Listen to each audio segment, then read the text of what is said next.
I'm Dr. Michelle Andrews, and I'm out here at a local nursery. It's springtime and there's beautiful flowers all around. We've got the sun shining, and everybody who's a gardener is ready to work.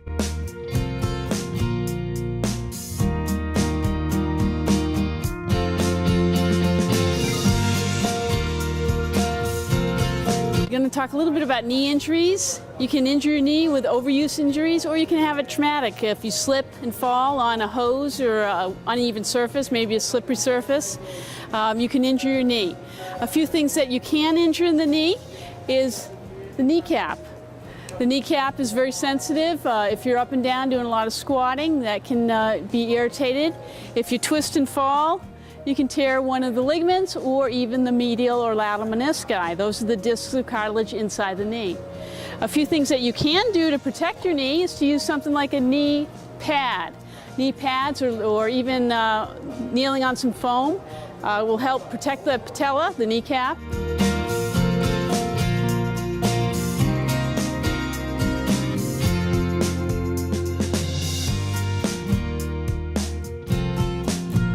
Now, I'd like to talk about a special group of people, people who have arthritis. The older gardener maybe have had some knee replacement surgery or hip replacement surgery.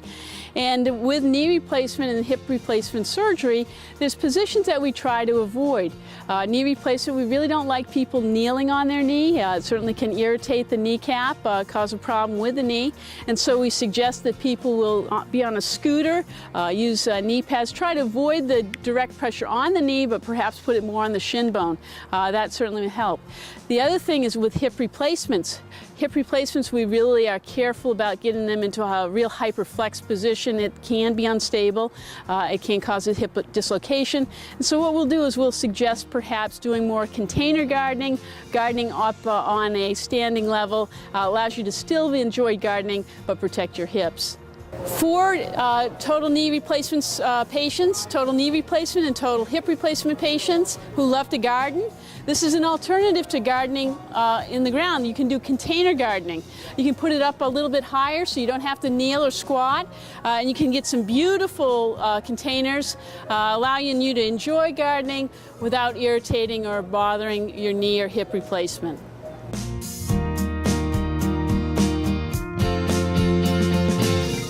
This is a sort of container that you can use. It's a beautiful pot. You can fill it full of beautiful flowers and really enjoy gardening. If you keep it at a level perhaps right about here, then you can avoid the back strain, the strain to total knee replacements or total hip replacements.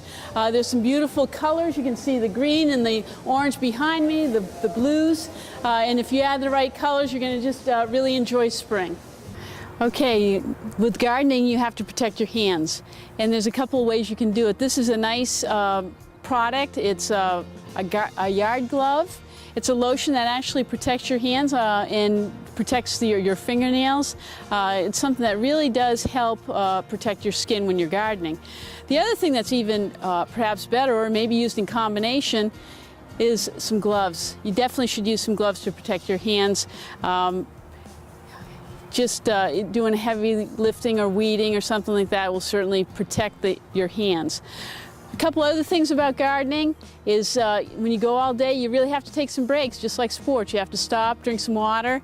You want to make sure that you protect yourself from the sun. You know, melanoma is a big problem, so you want to have a sunscreen on. You want to have your favorite cap on, a baseball cap, or you know, something to protect your head. But make sure that you do take those precautions as you're out.